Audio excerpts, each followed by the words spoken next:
Mesías, es lo que te está explicando. Cuando Vale, venga viene Mesías, ¿en qué cuerpo va a venir? Él. el No Mesías el en su propio Mesías, sino cuerpo. tú, por ejemplo. Si tú has muerto varias veces, es decir, has reencarnado varias veces, Sí. cuando venga el Mesías, ¿cómo vas a reencarnar? Ah, vale, de acuerdo. O sea, vale, no, yo estaba pensando en el alma del Mesías cuando venga en qué cuerpo. Pues mira, en el de George Soros seguro que no, ¿vale? Pero ya va, ahora entiendo la pregunta. Mira, a ti te puede pillar, o sea, no importa en qué cuerpo va a pillar a mi alma, yo voy a ser yo. Por supuesto no tendré ciertos recuerdos, pero sí que estaré condicionado por ciertos momentos de una vida anterior, ¿vale? Entonces el Mesías, por eso el Mesías no tiene una fecha de llegada concreta, por eso hay tanto debate acerca de eso, porque el Mesías realmente aparece en un momento en el que cada alma se encuentra en su lugar correspondiente, ¿vale? Con todos sus actos cometidos previamente y con todas sus rectificaciones hechas o no hechas, ¿vale? Es decir, esa alma del Mesías, cuando se revela, no importa dónde me encuentre yo, en qué cuerpo me encuentre yo o en qué país yo haya nacido, ¿vale? O qué aspecto físico tenga yo. Lo que importa es que cada alma que está en ese momento en la Tierra tiene que estar en una conjunción perfecta, ¿vale? Que puede ser caótica. Ojo, cuando yo digo perfecta, me refiero perfecta a ojos del esquema que necesita el Mesías para aparecer, ¿vale? Pues puede acontecer que la mayoría de las almas en la Tierra estén en una situación caótica, ¿vale? Pero basta con que el engranaje esté en un lugar y tiempo perfecto, ¿vale? En el que se den todas las condiciones necesarias para que aparezca el Mesías, ¿de acuerdo? Y mucha gente me pregunta, bueno, ¿y qué es lo que dice la escritura en general, ¿vale? ¿Qué es lo que dicen todos los textos judíos en general acerca de cuándo viene el Mesías? Hay muchísimos textos, ¿vale? Tienes el Talmud, tienes el Tanaj, tienes, no sé, hay infinitos textos. Hay uno, el Talmud, muy bonito, que una de las cosas que te dice es que hay, eh, fijaos que hay 4 individuos, te dice el Talmud, ¿vale? Que no tienen un maestro, es decir, que son maestros, digamos, son seres tzadikim de forma autodidacta, ¿vale? Uno de ellos, por ejemplo, fue Hizkiyahu, Ezequías, ¿no? Y otro de ellos es el Mesías. Ahora esto choca mucho. Atención a lo que acabo de decir. No lo digo yo, lo dice el Talmud. Una de las 4 personas, ¿vale? Destacadas que no necesitan de un maestro, entre ellas se encuentra el Mesías. Y ahora hay un problema.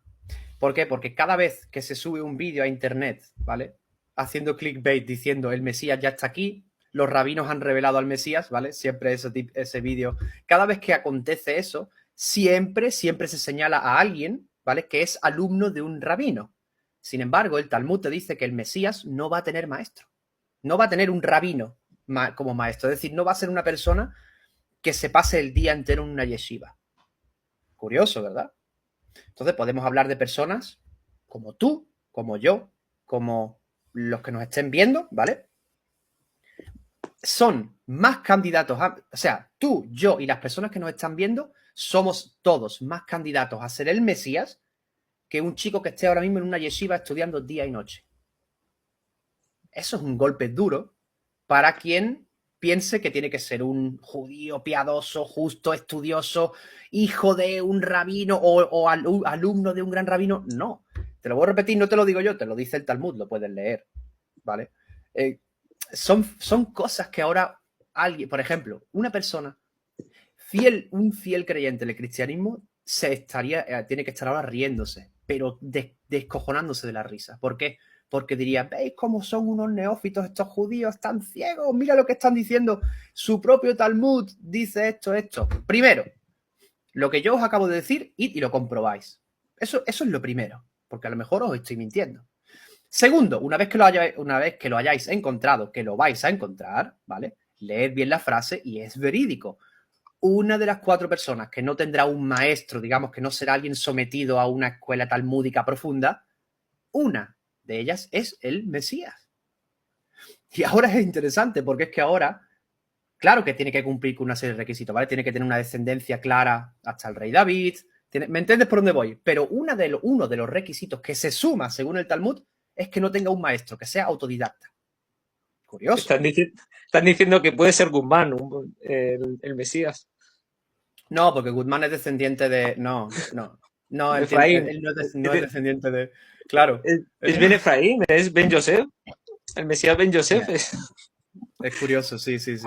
Tienes ahora, desde que has hablado esto, ahora tienes un montón de preguntas. ¿Hay un censo de cuántas almas hay en rotación? Será un censo, imagino. ¿De cuántas almas hay en rotación ocupando uno u otro ser? No, porque mira, hay varias partes del alma que he dicho que se pueden ir incluyendo en la base de un alma de una persona. ¿Qué ocurre? Isaac Luria, por ejemplo, te dice, las personas que en vida van cumpliendo con ciertos preceptos, sea judía o no judía, cada uno tiene una serie de preceptos, esas personas pueden reencarnar hasta en 1000 ocasiones. ¿Vale? Las personas que no logran su objetivo son las que tienen 3 oportunidades aparte de la primera en la que salen por primera vez. Alma nueva, ¿vale? Y luego tienen esta oportunidad, que es la primera, y luego 1, 2 y 3 oportunidades. La tercera va a la vencida y tu alma cae es un cuarto aparte, ¿de acuerdo? A expensas de, a espera de, pero también con la posibilidad ¿de qué? De, por ejemplo, reengancharse a otra alma que sí está cumpliendo con ciertas. No significa que seas otra persona, ¿vale? Pero hay una serie de sucesos en nuestra vida actual a las que los científicos llaman de cierta forma, ¿no? Trastorno del... ¿Cómo se llama? Trastorno de personalidad, bipolaridad, sí, etcétera, ¿vale? Y es una de las explicaciones que hay, ¿vale? Porque en una persona que es completamente bipolar, de forma constante, además, ves claramente que hay 2 personas en ella. Pero el día y la noche. Entonces, en un solo cerebro, en una sola conciencia, no puede haber 2 personas. Aquí hay algo extraño. ¿Son locos? ¿No son locos? ¿Son 2 almas que se van intercalando en el mismo cuerpo? Algún día lo sabremos. Pero es una puerta que deja abierta a Isaac Luria, ¿vale? No podéis pretender que yo cierre esa puerta, porque es una puerta que siempre va a estar abierta. Al igual que el tema de los siameses, ¿vale? Cuando te dicen, no, Adán, Eva, pueden haber nacido con 2 cabezas, 2 cuerpos y una cabeza atrás adelante, pero es que vemos niños que hoy día nacen así. Entonces la probabilidad está ahí, la posibilidad existe, ¿vale? No se puede descartar. Al igual que las personas con un trastorno mental de esa magnitud, ¿vale? De cambiar completamente de una persona a otra, le cambia hasta la voz. Hay casos en los que las personas le cambian la voz. Y eso se puede medir muy bien porque las cuerdas vocales de una persona son como la huella dactilar. Cada persona tiene un tono de cuerdas vocales. Entonces, cuando tú haces un estudio de personas que tienen ese trastorno de personalidad y cuando cambian de personaje dentro de su conciencia, de repente tienen hasta otro timbre, ¿vale? En las cuerdas vocales. Y eso se puede medir y es una huella única en cada persona. Tiene 2 huellas distintas. Eso es como si yo físicamente puedo cambiar mi huella dactilar de un segundo a otro. Ahí hay 2 conciencias dentro en ese cuerpo, claramente, ¿vale? No hay duda alguna. Entonces, fijaos cómo Isaac Luria ya te lo estaba diciendo en aquel momento. Todo el mundo se reía hasta que hoy día la ciencia ha llegado a descifrar que se puede, que sí que es posible, que haya 2 entes, 2 conciencias distintas, además con diferente timbre en las cuerdas vocales, cosa que no puede suceder a no ser que haya una enfermedad, digamos que haya una patología médica que te hace cambiar el timbre de las cuerdas vocales. Pero si luego vuelve a su estado anterior, significa que no hay una enfermedad que lo provoque, sino que está completamente cambiando de huella dactilar, ojo. Tienes una pregunta de Héctor, en este caso, que es, ya que en cada generación hay un posible Mesías, ¿es posible que el Mesías haya reencarnado varias veces? Evidentemente. O sea, no reencarnado, sino que evidentemente el alma del Mesías nace en cada generación. No vas a tener... O sea, claro que sí, por supuesto. ¿Qué ocurre? Sí, podría entonces decirme alguien que realmente quiere hacer una comparativa directa, decirme, bueno, entonces Jesús es posible. Él vino una vez, entonces vuelve a reencarnar en el futuro y viene por segunda vez, como dice la doctrina cristiana. Pero es que el Mesías no tiene que venir 2 veces para completar su trabajo. O sea, él no tiene que revelarse 2 veces. ¿Me entiendes por dónde voy? Y supuestamente Jesús sí se reveló como Mesías, solo que los otros no quisieron aceptarlo. El Mesías viene, esa persona que es el Mesías potencial no sabe que es el Mesías. ¿Me entiendes cuál es la diferencia? Ahora, hay una pregunta justo relacionada con eso, que es, No lo como has sabes. dicho, lo de que el Mesías no va a la yeshiva, o no estudia en una yeshiva, ¿cómo aprende o cómo sabe los conceptos, la ciencia de la vida se refiere? Vale, ¿cómo has aprendido tú sin ir todos los días a una yeshiva? Te pregunto. Hombre, yo estudié en la sinagoga un tiempo, mucho tiempo, y luego ya con un montón de libros en la universidad, Vale, pero yo, sí. yo, por ejemplo, no he estudiado en una sinagoga. ¿Vale? Te he puesto a ti como si te digo yo, ¿vale? O alguien que nos esté viendo, por ejemplo, dice, oye, pues mira, yo tampoco nunca he estado en una sinagoga. Simplemente me empecé a interesar por el tema, me busqué yo mismo los libros, fui indagando y en casa pues fui estudiando. Hay personas que no van a una sinagoga. Hay muchos judíos en Israel mismo que nunca No, en su sí, vida, o sea, que nunca han pisado una yeshiva. Bueno, no te hablo de sinagoga, ¿vale?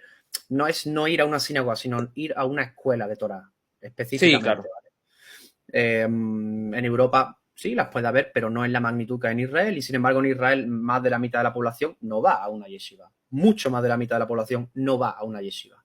Entonces, toda esa parte, ¿vale?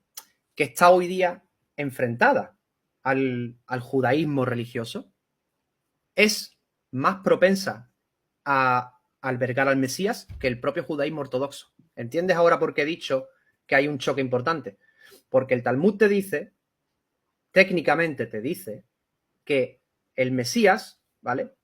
Se encuentra en la parte de la población secular, ¿vale? Bueno, secular o no ultra religiosa, digamos. Y eso para los ultra ortodoxos es un choque importante. ¿Me entiendes por dónde voy? Hay, Que tú... oye, hay una pregunta aquí que es buenísima. Te dice, ¿crees que de Yaret, que dice, ¿crees en la posibilidad de influir en la reencarnación a través de la plegaria? Sí, sí, obvio, claro. Sí. Está el lama. ¿Cómo? Te voy a explicar, mira, te voy a explicar cómo. Y te voy a explicar lo básico del por qué te digo que sí.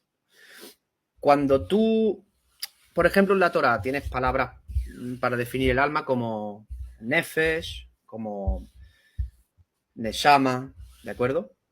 Sí, Son varios niveles del alma, pero voy a coger la palabra neshama, que es lo que engloba el alma en su base, ¿vale? La neshama, el alma.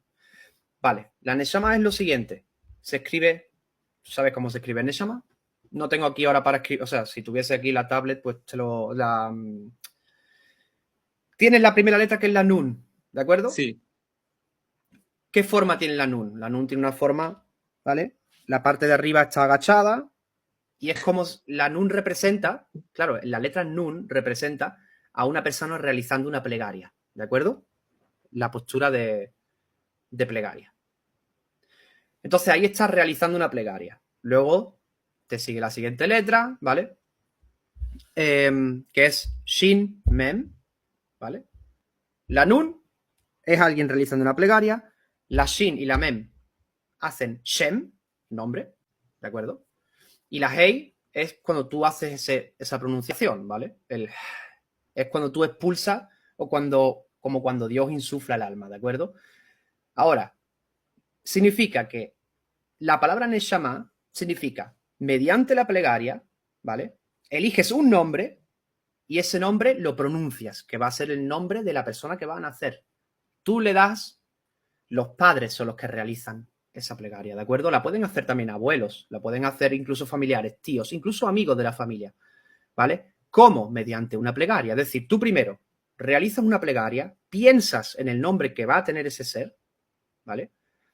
Le das el nombre, por eso es Nun, realiza la plegaria. Shem, eliges el nombre y luego con la Hei lo pronuncias, ¿vale? Y realizas el acto que se describe en el Génesis como insuflar un alma. En este caso, pues tú lo que haces ya es dar vida a ese alma. Por eso influye en nuestra vida el nombre que nos han puesto también. En eso hace la Torah mucho hincapié. Pero me está Hay dos... entendiendo, no sé si Sí, le he sí. respondido a su pregunta. O sea, Yo eso es sí. lo básico que yo le puedo responder a eso, ¿eh? Hay dos preguntas que están como muy relacionadas para mí. Claro, que son... em, a ver, para intentar explicar las dos solamente como una, porque es que yo la veo como la misma, que es si uno puede recordar aquellas cosas que ha hecho mal en el pasado o que tiene que reparar. Son dos preguntas que yo creo que pueden encajarse dentro de una, ¿sabes lo que dices? Sí pueden. Sí se puede. Mira, de hecho, en el primer vídeo que hicimos, ¿te acuerdas que mencioné, o no, creo que fue en el primero que se mencioné una serie de estudios que se han ido realizando por universidades, además de prestigio, ¿vale? Porque había que tomarse este tema de algún modo, teniendo tantísimos testimonios, había que tomarse esto de una manera un poco ya más en serio, ¿no? Y realmente indagar un poco. En esos estudios, sin embargo, hay una estadística y te dice que la mayoría de sujetos de estudio que más cosas pueden contarte, que luego además se ajustan a cosas tangibles en la realidad, eran los niños pequeños, ¿no?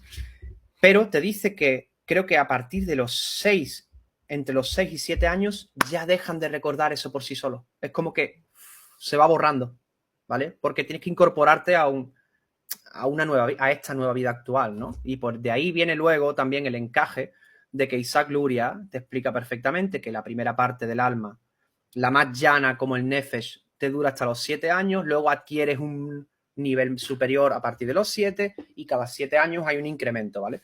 Pues es curioso que justo hasta los 7, a partir de los 7 se corta ese recuerdo y la única forma de recuperar ese tipo de eventuales recuerdos es mediante una hipnosis, ¿no? Lo que llaman regresión, hipnosis regresiva. Sí. Vuelvo a repetir, no es ninguna brujería, la realizan hoy día psiquiatras y psicólogos sin ningún tipo de reparo y además avalado por cualquier seguridad social del planeta, de cualquier gobierno, pues porque son prácticas para ir indagando en dolencias del alma, eventos traumáticos que te han podido pasarte en temas de violaciones, en temas de secuestros. Lo usan con personas que han tenido traumas importantes, ¿no?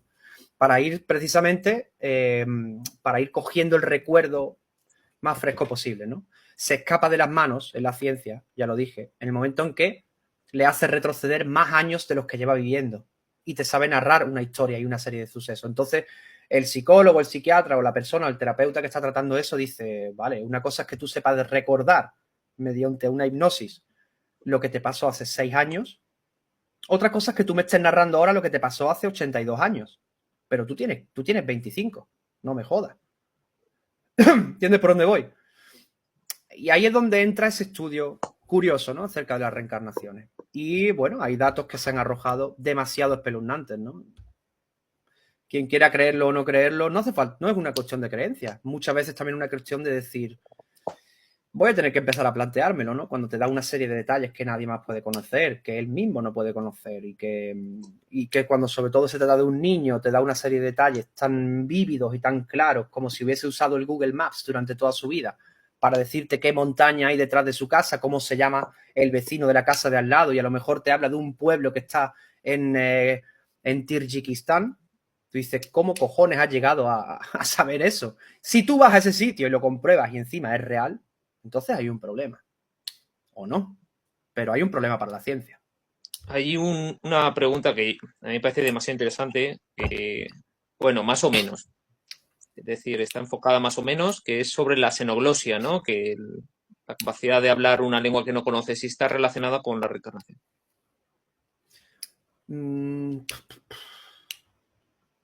Te voy a decir lo que pienso al respecto, porque no lo relaciono. Mira, yo te voy a hablar de un caso, y este caso sí lo conozco muy bien, porque lo viví no en primera persona, pero sí que es como que en segundo grado lo viví.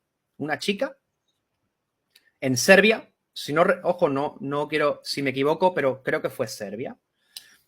Puede que fuese quizás Croacia, pero creo que recordar que fue Serbia. Una chica tuvo un accidente, si no recuerdo mal, de coche, ingresa en el hospital, cuidados intensivos, y a los 2 días despierta de su...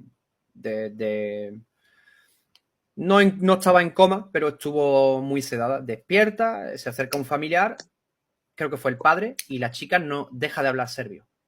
O sea, es decir, el padre se acerca y la chica lo reconoce como su padre, es su padre. O sea, no es que ella haya olvidado que fuese su padre, es su padre, pero le responde en alemán. Pero no en alemán, que tú digas lo ha podido aprender en la universidad, en el colegio. No, es alemán nativo. O sea, ¿me entiendes por dónde voy? Sí. No es que tú ahora te pase eso y tú respondes en un hebreo y alguien dice, bueno, sí, pero el hebreo lo has podido, ¿no? Has tenido tiempo de aprender el hebreo en en una yeshiva, incluso en una universidad o en cursos online. No, es que esa chica, hablamos de los años 90, ¿de acuerdo? Esa chica no conoció nunca otro idioma que no fuese el serbio y el inglés, ¿no? En ese caso, pues tendría, creo, unos 18, 19 años. Pero la chica le responde a su padre, es alemán nativo. De hecho, no dejó de hablar serbio, hablaba solo alemán nativo. Tuvieron que traer a alguien, evidentemente, que hablase con ella en alemán y ella pues le dice, no, sí, mi padre ha venido a verme, tal, pero el chico decía, bueno, pues tú, ¿dónde has aprendido? No se sabe qué pasó realmente a día de hoy. Ahora, que yo eso lo vincule a reencarnación, no necesariamente, ¿no? Lo que sí se vincula son imágenes que te pueden pintar. Por eso, vuelvo a repetir, una hipnosis regresiva no es un encantamiento, ¿de acuerdo? Tú estás consciente en todo momento. Tú puedes parar de hablar cuando tú quieras y levantarte e irte cuando tú quieras. Pero todo lo que tú estás viendo y viviendo, ¿vale? Lo puedes ir incluso dibujando. Tienes aquí delante un cuaderno, puedes dibujarlo. Entonces, si tú empiezas a ver letras, tú dices, oye, mira, tú me has dicho que retroceda 40 años atrás, sin embargo, yo tengo 20. Entonces, significa que tengo que estar en otro lugar, ¿vale? O sea, en la muerte, digamos, ¿no? O en otra vida. Y te dice, descríbeme lo que ves. Veo una casa blanca, veo un cartel en el que pone tal cosa. A lo mejor son letras en griego. Tú dices, pero no, tú dices, claro, no reconozco lo que es. O sea, no sé qué dice. Sé que hay letras, pero no sé lo que pone. Y claro, apúntalas en el papel. Y tú mismo te puedes apuntar gráficamente lo que acabas de leer. Luego se comprobará si tiene sentido o no, si ese lugar existe o no. Y esos son los casos en los que se ha dado que esos lugares no solo existen, sino que en algunos casos es peor aún, existieron. Y dejaron de existir quizás hace 80 años. Significa que tú te has ido hacia atrás 100 años para que ese lugar pudiese estar todavía en pie, ¿no? Esos son los casos más heavy que existen, porque tú estás narrando un lugar que llegó a existir en su día, ¿vale? Y que por una guerra, por lo que fuera, dejó de existir. Entonces tú no has podido ni siquiera ir en vida a ese lugar para que tu mente se vea influenciada por un viaje que has hecho, ¿me entiendes? Por una película que hayas visto. Son casos curiosos que no tienen explicación, pero bueno, lo del idioma, lo dicho, no tiene por qué atribuirse directamente. Ya solo hay una pregunta que es por tu nick. El tema de, vamos a decirlo así, que por qué, si es Kibalión o de Cabaleón es Kibalión o por qué es el nick. No, si te digo, te voy a ser sincero, no recuerdo en qué momento, no recuerdo en qué momento se me ocurrió o por qué así, ¿no? Pero dije, bueno, mira, algo que tenga que ver con Cábala y Eón fue un poco por cómo, por ejemplo, por a lo que yo más tiempo me fui dedicando, que eran temas a lo mejor más ligados a la computación, a los temas del código binario, etcétera. Y nada más allá, o sea, no sé decirte exactamente ni en qué momento ni por qué precisamente así, pero surgió así. De repente. Nada, había una persona ahí que estaba hablando sobre el Mesías Ben Yosef, pero bueno, ya sabemos que es de Efraín y por qué se origina ese pensamiento doble, ¿no? Con Ben David y tal, es una lucha contra Roma, muere y tal, pero bueno, o sea, es que lo están comentando en el chat, pero eso es para otro tema, que yo creo que es gracioso, ¿no? Eso de que el Ben Yosef siempre creen que Jesús es el Ben Yosef. Eso es algo curioso, pues tendría que ser de Efraín y lo peor de todo es que tendría que haber muerto peleando contra Roma. Entonces, bueno, en fin, es un poco... Mira, no sé si te lo mandé, pues te lo mandé por privado en un audio, hace un par de semanas quizás. No sé cómo surgió, pero hubo un personaje que te mencioné, que era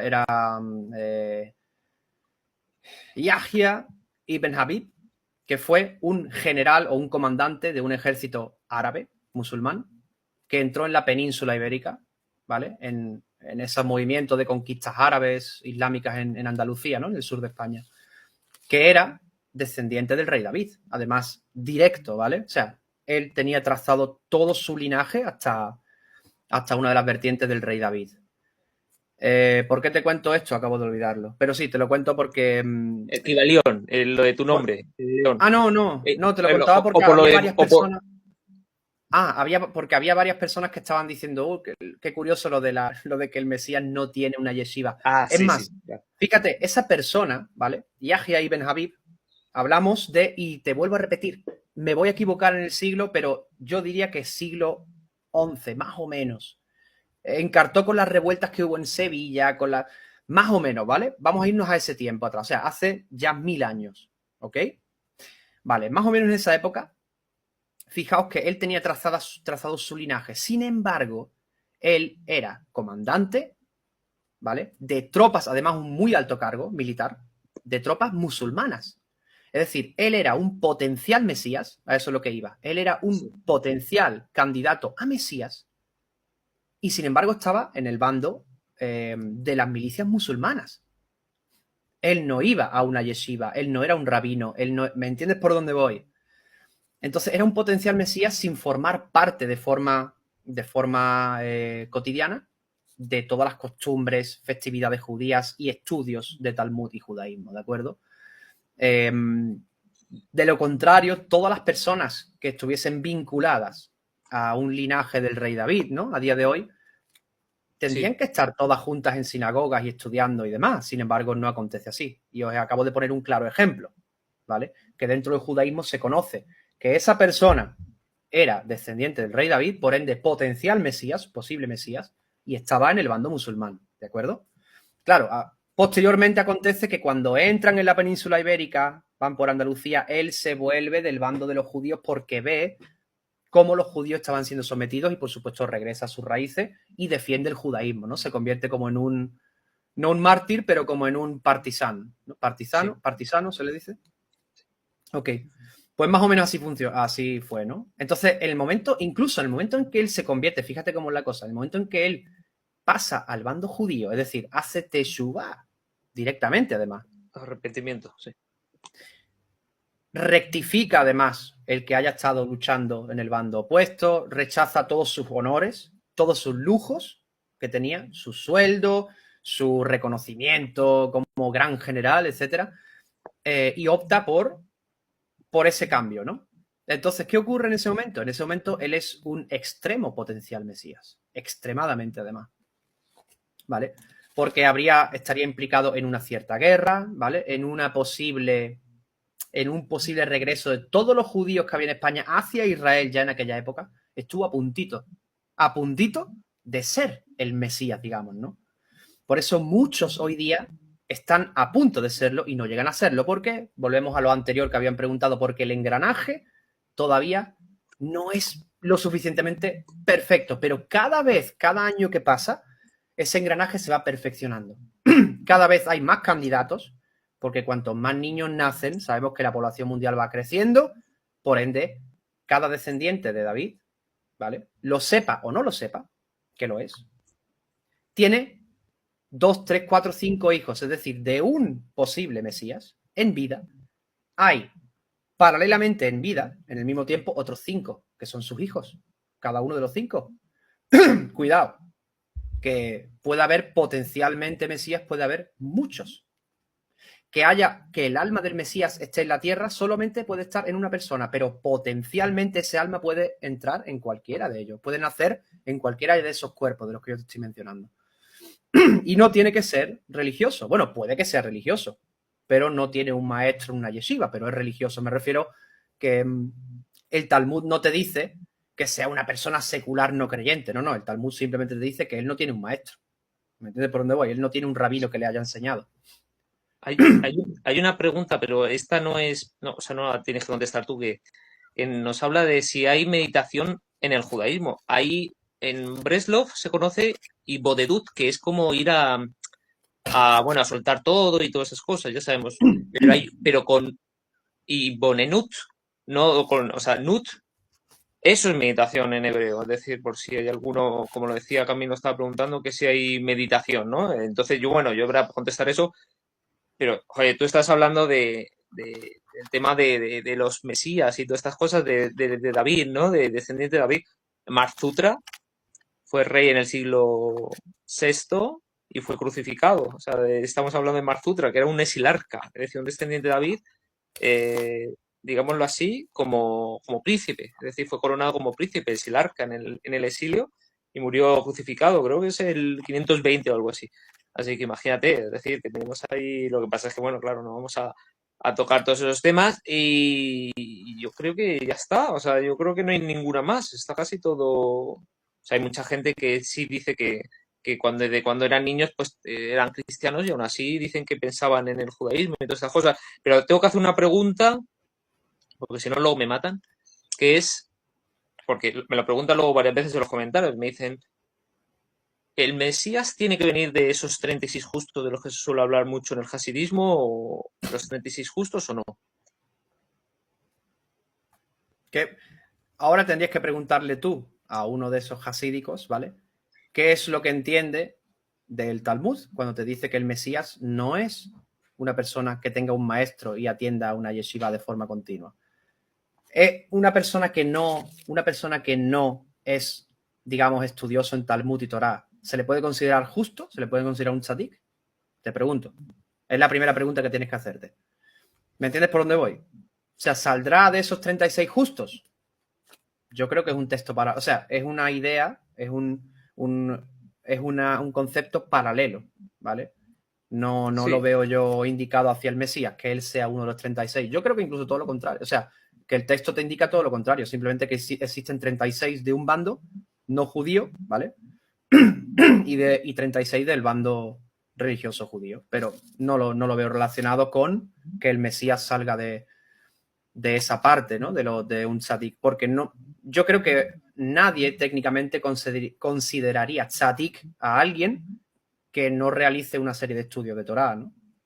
Bajo un maestro instruido, etcétera. Entonces, si el Talmud te dice que el Mesías es uno de los 4 que no tiene maestro, no puede ser uno de esos tzadik, ¿no? De esos tzadikim. Ya está, yo creo que no hay nada más, así que... No, lo que queda es para otro vídeo y seguir con el tema, porque tenemos que tocar el cuál- tema y de de qué va a ser- animales. ¿Y de qué va a ser el próximo, y de qué va a ser el Sí, próximo vídeo? A lo ver, mismo, que... podemos seguir con una serie de pautas que hay de animales, ¿vale? Por ejemplo, de cómo los almas van entrando, saliendo incluso hacia atrás, hacia un animal, etcétera, claro. Es decir, en el título sería la reencarnación de los animales en el judaísmo. Por ejemplo. ¿No? Sí. No sería Nasrallah vuelve a la vida, ¿no? ¿Me entiendes? Ese no va a ser el título. No, claro, pero yo me refería, claro, porque yo tengo que poner los títulos, ¿sabes lo que quiero decir? Entonces tengo que poner los títulos, Sí. Por pero tengo ejemplo. que poner, claro, tendré que poner, claro. Bueno, hay una pregunta antes de irnos que es de Héctor, que es si el Mesías puede ser un judío converso, es decir, se ha convertido ahora al judaísmo, pero en la anterior reencarnación, eso, es decir, que si puede ser converso en el momento, en algún momento pudo ser converso. Nada. Mira, ese tema, si quieres, te lo voy a decir, te voy a poner en un pequeño aprieto. ¿Qué es, por ejemplo, vamos a suponer ahora mismo en vida, ¿qué es ser judío? El haber nacido de un vientre judío o el ser simplemente judío porque tu abuelo se convirtió al judaísmo y tú por ende eres la tercera generación de judío, tú eres judío. Es decir, ¿el alma es judía o el cuerpo es judío? ¿Vale? Entonces, si tú dices a mí, ¿puede ser el Mesías un converso? Pero, vale, yo te digo no. ¿De acuerdo? Te voy a decir que no. ¿Por qué? Porque no es descendiente del rey David. Pues voy a dejarlo ahí, ¿vale? Pero te digo, sin embargo, ¿y si esa alma, que es descendiente del rey David, simplemente encarnó en un cuerpo nacido de una madre no judía, pero el alma es descendiente del rey David? Sí. ¿Entiendes por dónde voy? Entonces, técnicamente sí podría ser un converso el Mesías. Pero, sin embargo, biológicamente no. Entonces, ¿qué? Técnicamente, ¿sí o no? Yo te digo que no, ¿vale? Claro. Englobándolo te digo yo que no.